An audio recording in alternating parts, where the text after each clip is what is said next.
So you have this new book coming out, Mind, Body, Spirit, Food. I love all of those things and making Mm. sure that all of those things in my life are healthy, but sometimes we need help and encouragement in getting there. So I'm excited to dive into the content. Why don't you go ahead and introduce yourself? How did this book come to be? Yeah, so I'm Nicki Sizemore. I went to culinary school in 2005. So I've been in the food world for a very long time and I've done a lot of different things in this space. And I'm so grateful to be in this space. But eventually, after doing food styling and catering and food writing and cookbooks and then blogging, I got to this point where I was so burned out. I was burned out not only with work, but like with dinner. So I have two kids. And when my daughters were young, there came a time when dinner, which was always my favorite part of my day, it's certainly my favorite meal to cook, had become this high point of stress in my life. And not only that, but physically, I was feeling that stress. I had developed Mm-hmm. chronic indigestion for 5 years. When my little one was born, I was feeling disconnected to my body and to the foods I ate, which were triggering. I had disordered eating in my early 20s. And so it was triggering all this stuff. And this thing I loved to do, this thing that I actually was teaching people how to do, like get dinner on the table, I Yeah. would felt like I was failing at it. And it's interesting because this book came about, never thought that this was going to be a book. This came about as a practice for myself, as a way of reconfiguring how dinner looked in my life. And maybe even more importantly, how cooking looked in my life, because I had become burned out with this thing that's always been my passion. So the book actually feels like, in many ways, it wrote me as much as I wrote it, because I started to incorporate some of the practices that I talk about in the book. My life started to change. Sounds like such a big thing, like, oh, your life started to change, but it did in really simple but meaningful ways.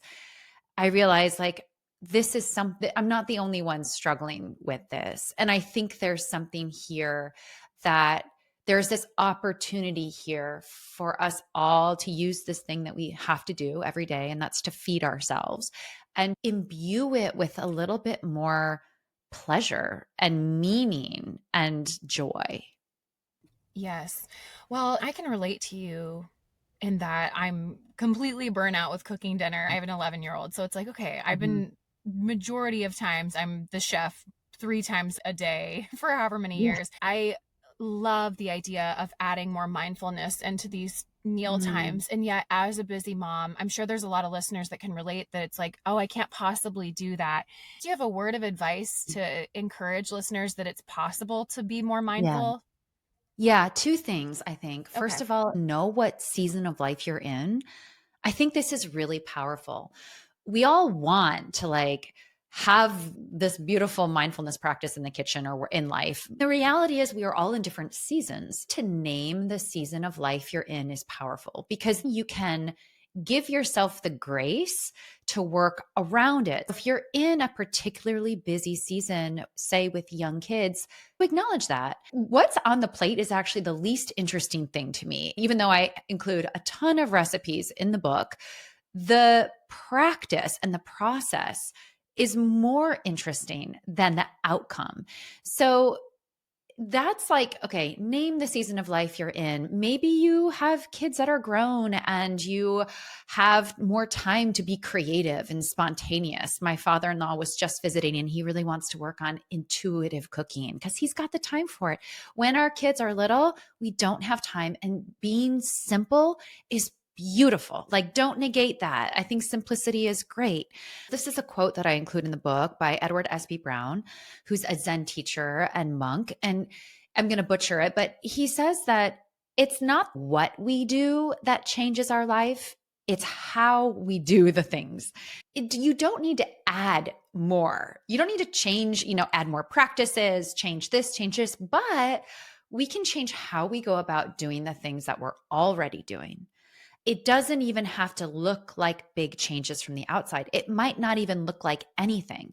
It might be you taking a few moments while making that peanut butter sandwich and creating a space for yourself and giving yourself a little bit more care in the process of making and eating that sandwich.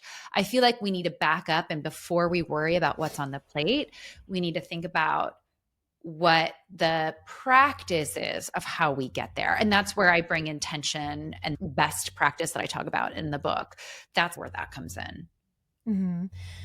I would say, as a challenge to listeners and myself, that if we think that we don't have the time, then it's time to start letting other things go. Or like, we are moving too fast paced. As you said, we do live our life in various seasons, and it's going to look different from young children to adolescents to when they're teenagers. But within all of that, if we're not taking the time, I just had an episode go out today about self-care, and it's going back to those basics and simple truths of, I don't want to just eat the leftovers on my kids' plates. I want to nourish myself and take that time because I'll be better for it. It's just hard for that message to fully penetrate because there's just so much to be done. So I think it's both an encouragement and a challenge to say, like, what are you going to make space for now that it's the new year and this is being released? Are you going to take that time? And I want to start by saying, for me in my life, smallest shifts have been the most meaningful, because when we want to make these grand gestures, it's so intimidating. It requires a major repatterning of our lives. For me, like with this practice for cooking, it started with me simply pausing and taking 2 deep breaths before I started making dinner. It almost sounds too simple, but it had this incredible impact, because what I would do is get home, the kids would be unpacking their stuff. They'd be asking me a million questions, and I'd dive into the cooking process, bringing all of that high nervous system energy, all of the stress of my day, all of the to-dos in my head. And that makes the cooking process stressful. So there's so much power in the pause. And sometimes simply creating more space for pause in your day, whether it's in cooking or in other spaces, can be the doorway to more self-care. It doesn't have to be a 20-minute meditation in the morning, just a pause. And so for me, it was those 2 deep grounding breaths, like top of my head, all the way down to my feet, really allowing myself to enter the kitchen and allowing those breaths to be some transition away from the rest of my day. So I wasn't just carrying all of it with me. Here I was in a new space, and hopefully a bit more grounded, with my nervous system in check, so that I could start to then transform the cooking process in small ways. Absolutely. So I want to go back more into your story. And you had mentioned earlier that you were struggling with Mhm. the way that you were eating. How did your relationship with food evolve from that perspective to one of gratitude? Like, what were the practicals Mm. that you began to implement to shift your train of thought? I had an eating disorder in my early 20s. It was interesting because as motherhood happened and life, I was busier with work than I ever had been.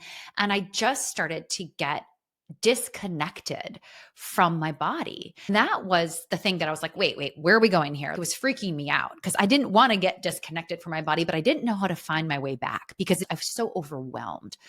Those 2 deep breaths started to become this anchor I had of getting back into my body. I have this practice in the book that I call it BEST, which is an acronym: breathe, engage your senses, set an intention, and then thank your food and thank your body. This is an invitation of things you can do to start to regain that sense of pleasure and gratitude. We all know that when we're present, we can't be caught up in all of the stresses of the mind. We are fully here, available for the recipe or the food or the sensual pleasure of cooking, to set an intention. And this is where things really shifted for me in the kitchen and out of the kitchen, is this idea of intention. In my newsletter and podcast, Mind, Body, Spirit, Food, all of these elders and spiritual teachers I have talked to, the word intention comes up every single time. I started to see there's something really powerful here. The way I describe intention isn't a goal or an outcome. It's how we want to feel in a particular moment or in a particular day or maybe a particular year. So if we bring that sense of intention, it becomes like a focus. And what I Mm-hmm. love about it is I take my 2 deep breaths. I'm like, okay, here I am. I'm so stressed out. What is my intention? I will be soft with myself, or I will be present. It can be anything. I offer intentions with each recipe in this book is Mm-hmm. just like an entryway. But all of a sudden, if I can bring my focus there, I will be soft with myself. As I start cooking, something big shifts. And my Mm-hmm. actions, it becomes this tending to myself. I'm tending to a recipe, sure, but I'm also tending to myself. And I allow myself to be where I'm at and to nurture that person, to nurture those emotions, and then to be available for more delight, wonder, and Mm-hmm. curiosity. The gratitude aspect, too, I think that's what really connected me back to myself. We all know the benefits of a gratitude practice. Scientifically, it is shown a gratitude practice has physiological and psychological benefits. And when we bring Mm-hmm. that to the kitchen, both as cooks and as eaters, we Mm-hmm. create this sense of like, thank your body. Like, oh my gosh, our bodies are magical. They're digesting food without us doing a thing. Thank this food that we have, this privilege we have of eating this food. And it just magnifies the pleasure. It creates Mm-hmm. that sense of connection to self. I started to feel more connected to my body. I started to realize the foods that were triggering indigestion. I started to slow down the eating process. So I wasn't just like inhaling foods with my nervous system on fight or flight. And Yeah. then it's just like open this door to so much more joy. It magnifies things. That sense of gratitude is like a snowball effect. The more we feel it, the better we get. But I think it takes practice to bring that into our everyday rituals and routines because Mhm. we're so caught up in life.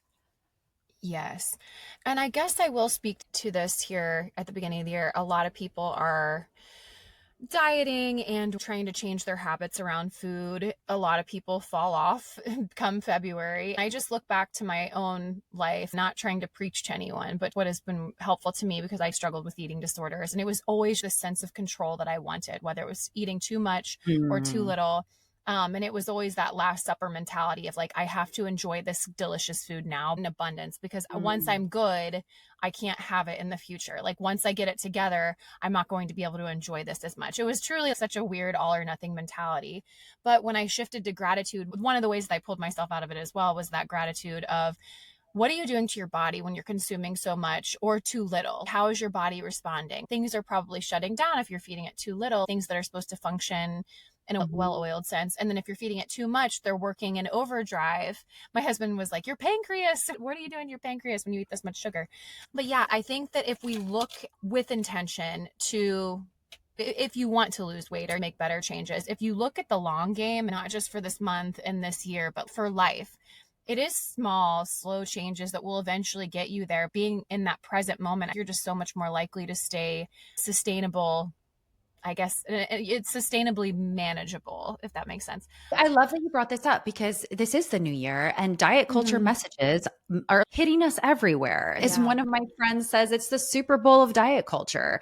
My mission in all of my work is to help people find sovereignty in food. That Mm-hmm. means I want people to feel free in knowing themselves so well that they know what makes them feel good, that they're not under the web of conditioning. I talk about this in this book, and this was the foundation of the eating disorder I had in my 20s, this web of conditioning of how our bodies should look to be worthy. You had to look a certain way, and I had to disconnect from all of that. And I want us all to disconnect from that, to Yeah. feed ourselves, to know what we need and want. So we feed ourselves in a way that makes us feel vibrant and alive and joyful. So it's not about deprivation or control, but it's about taking our own sense of ownership, treating ourselves with care and compassion. The beautiful thing about intentional eating and cooking is that it's so easy to want to dive into intuitive cooking or intuitive eating, but Mm-hmm. that takes a massive amount of unwiring. We have to unwire all of those conditioned strands that are put upon us by diet culture, religion, family. And that Mm-hmm. often takes serious work and can be helpful to do this with a counselor or with a therapist. But when you Mm-hmm. bring intention, you can start with any meal and it doesn't matter what's on your plate. It matters about the approach that you bring and that gratitude. The Mm-hmm. more you do it, the more you start to tune in, because that practice is such an inward present that Yeah. you do naturally start to understand how certain foods feel in your body. And then you can Mm-hmm. take that information for yourself. Mm-hmm. No, 100%. I just wanted to make sure we spoke to that because I know as Yeah. listeners, the hype of the diet Yeah. culture starts right now. And most women that I talk to that are our age, they struggled with eating issues and body dysmorphia and body image issues. Just look at what we were consuming in the 90s with these Yeah. different shows and these Yeah. magazine covers of Britney Spears being too, yeah, it's a toxic way of thinking. It's someone else's intentions for you. It is so Yeah. disconnected from self.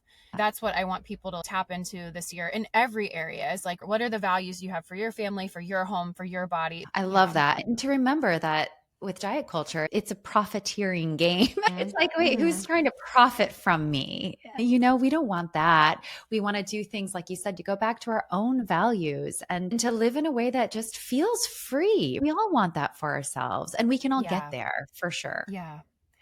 Going into the book, in the beginning, you pair awaken with breakfast and starters.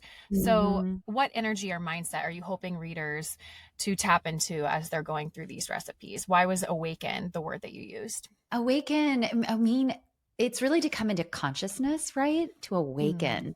It's to get present. This chapter is all about breakfast, make ahead things, simple breakfasts. There's a oatmeal cake that's like kind of the love child between a bowl of oatmeal and a piece of cake. And there are muffins and some snack and appetizer stuff. They're all an invitation to get present. We don't just awaken in the morning. How many times have you yeah. made breakfast on autopilot before you're even fully awake? We've all done Mm, it. But maybe we use that process to awaken in a deeper level, conscious, and to kick off this day or this moment in a space of being so tuned in. Because when we're mm, so present, we're so tuned into ourselves and what we authentically want and need. Also, there's beautiful connection that we see. I feel like when we're present, we're open to beauty and awe. All of a sudden, that steam rising from your cup of coffee, you're going to notice it.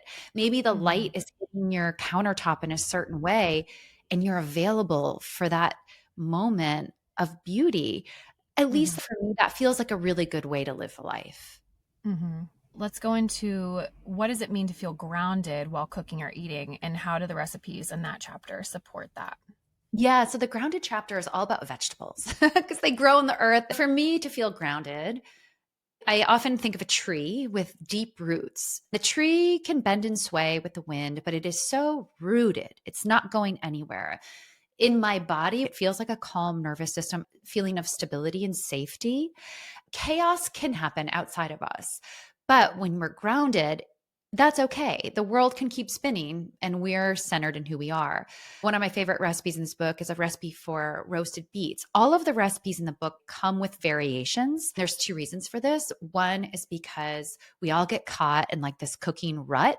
And it's like, you know how to make this beet salad, but the variations are there to empower readers to be like, oh, wait, I could do this way. So I hope that empowers readers to learn these techniques and take them outside of the book. But then also because choice is powerful and does help us tap into our intuition. For this roasted beet salad, you roast up these beets with garlic and herbs and you peel them and either transfer them into a salad with creamy orange dressing, slices of avocado, arugula, and feta, and it's like bright and just like, oof, so good. Or you do this Mediterranean version and it's got this creamy tahini sauce and it's mint, the beets. If you bring that intention into making this dish, like I will feel Mhm, grounded. Beets naturally, these foods, these grounding root vegetables do this naturally. In the mhm, lens of traditional Chinese medicine, that's the medicine of those foods, of those grounding foods. But I think that mm, opportunity is there for any vegetable dish is to like really connect to the earth. Like you got this bell pepper. Maybe you picked it up from the supermarket and it's still got its sticker on, but that bell pepper grew from a plant. Can you connect to mhm. that pepper? Can you connect to that plant?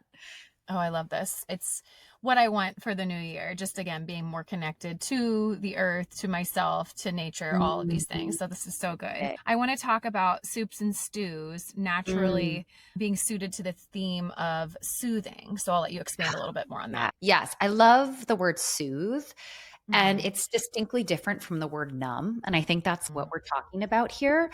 Food is a very powerful numbing tool. And I think we've all been there and we'll go there again. It's not always bad, but sometimes we use food to numb and sometimes that becomes the norm. And that's so different from using food to soothe. When we think about soothing ourselves, we're taking care of ourselves and tending to ourselves. I love soups and stews because they bring that warm comfort. So there's a curry in this book and it starts with this base of mushrooms and then red curry paste or green curry paste. It's so simple. Lemongrass, tons of basil, coconut milk, and then you can finish it with salmon or broccoli or chicken. You could even throw tofu, like all of these options. But when I eat that dish, I feel so comforted. There's a chicken stew that does the same thing. These warming dishes that heat us from the inside out. What I've found is we can bring that intention to soothe to the cooking process as well. So it's not just about eating that bowl of warm stew or that creamy curried sweet potato soup. It's about the process of making it. That process can become an opportunity for self-care. So good. I think especially in the winter months, if you're somewhere cold, this is just such a way to nourish yourself. Again, pulling in some of those root vegetables that were recently Mhm. harvested and just soothing yourself in those ways. Putting a candle out at the table too, and these little Yes. things that you can do to boost what you're getting from that Yeah. moment. I love So that. One of the things I talk about in the book are ritual and the power of ritual. Ritual mm-hmm. doesn't have to be this elaborate thing. It can be the lighting of a candle or Yeah. putting certain music on while you cook or eat. These Mm-hmm. rituals bring meaning to our days. They take us out of the habitual, rote, Mm-hmm. just doing life and Yeah. allow us to be in life. And I think I'm so glad you brought that up because that's just such a simple way to bring warmth and, Yeah. you know, love into our life. Let's discuss the last word I wanted to make sure we touched on innovation. What does that mean in the context of mindful cooking? So again, this goes back to this idea that we all get stuck in these ruts of what we know how to do. And innovation helps us well, innovation, what is it? It's like we try things in a new way. For instance, one of the recipes in this chapter, it's one of the last recipes I developed. And it's because I had been working on another recipe that just totally failed. I could not get it to work. I gave up. I was like, I don't know what I'm going to do for this last recipe. And my family, I was going to make sushi bowls for dinner. And instead of cooking the rice on the stovetop, I was like, you know what? What if I just tried baking the rice instead?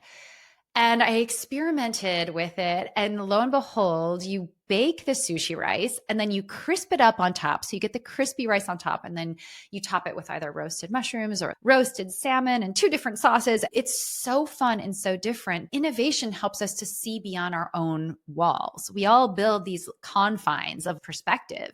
And all of a sudden you try something new. Like I also have a quesadilla recipe. Quesadillas are one of my kids' favorite meals. And they're such a pain to make because for four of us, we've got to use multiple pans. And here, this recipe, I was like, oh, well, I'll bake them and fry them and bake them instead of fry them. And then I'm like, oh, what if I put some cheese on the outside and on the inside? And the cheese gets all crispy on the outside. And it's like, oh, wait, innovation helps us to expand our boundaries, try new things. And for me, that feels very playful and also empowering once we try things. But within the context of this book, innovation also can streamline our life. So all of these recipes, they're designed to make the process simpler. Instead of complicating, I'm all about simplicity. Instead of more complicated steps and doing things harder, can we innovate not only to broaden our scope of what's possible, but also to streamline our lives and to bring us a bit more ease? Love that. And oh my gosh, crispy rice is just delicious with anything. I love that idea. All right. Well, my final question for you is when it comes to the ultimate transformation that you have had when it comes to cooking, becoming that ritual of self care and gratitude, why would you encourage others to make changes to shift their lives in this direction? I feel like with the amount of information and chaos that we are all being bombarded with in this day and age, it is so much for us to hold.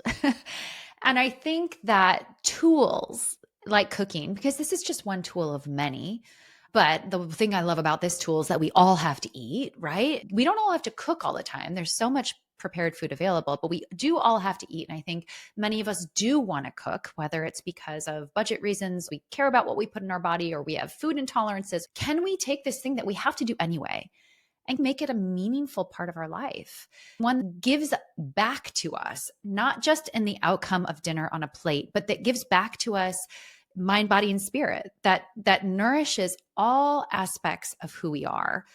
I think that more than ever, we need tools like this because it's so easy to slip out of ourselves.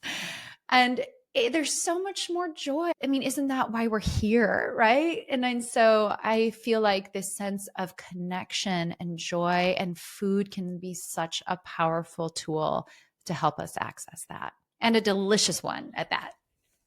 Absolutely. This was great encouragement. I'm so glad to be talking about this at the beginning of the year as people are setting those intentions. I'm someone that wants to live intentionally versus even as a minimalist. That's what I've realized about myself. It's less about minimalism, which is a tool to help you live an intentional life. Yeah, Yeah. exactly. Beautiful. Yeah. Where can listeners grab a copy of your book and connect with you online if they want to hear more and read more? Oh, well, my book, Mind, Body, Spirit, Food, is available wherever books are sold. And that's also the name of my Substack newsletter, Mind, Body, Spirit, Food, and the name of my podcast, which you can find on Substack at Mind, Body, Spirit, Food. You can also find me at nickisizemore.com. I also do have a food blog called From Scratch Fast with hundreds of recipes that all are gluten-free because my family can't eat gluten. But naturally, I like to say they're naturally gluten-free. You would never know. That's how I like to design these recipes. Yeah, that's great. I'll be sure to include all of that in the show notes. And then quickly, as we wrap up, just 2 rapid fire questions for you. The first one is, what's been a beneficial resource in your life that you want to share with the listeners? A beneficial resource in my life. I'm reading The Creative Act right now by Rick Rubin, and this book is hitting me in a special way. We are in the middle of winter and it's getting quiet. It's distilling down for me the importance of the work I do. I realize is because of that creative act, and how I want to have that intention of more creativity in my life. So that's top of mind. Mm-hmm.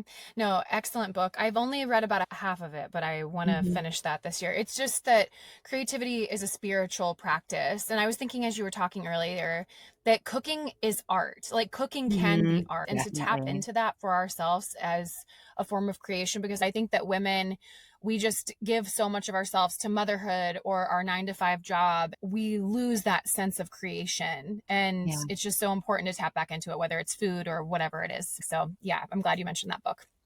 Yes. What is something you can't stop talking about?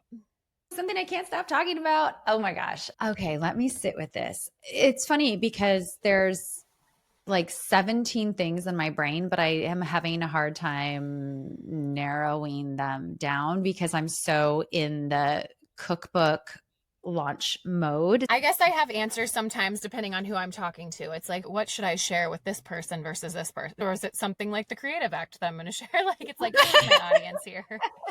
So, this is a food thing, but I don't know why this is top of mind, but chili crisp. We all know what chili crisp is nowadays. Like this has become such a mainstay staple ingredient in a lot of kitchens. I guess because it's the dead of winter. At least I live in the Hudson Valley. It is stick season here in New York.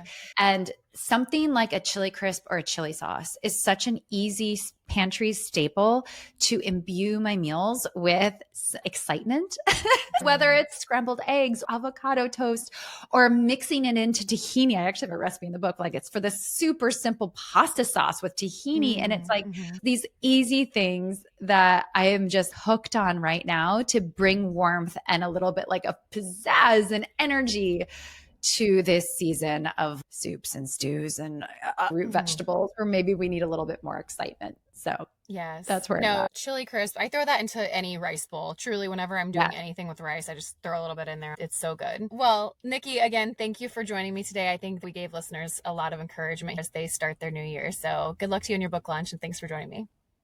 Thanks for having me.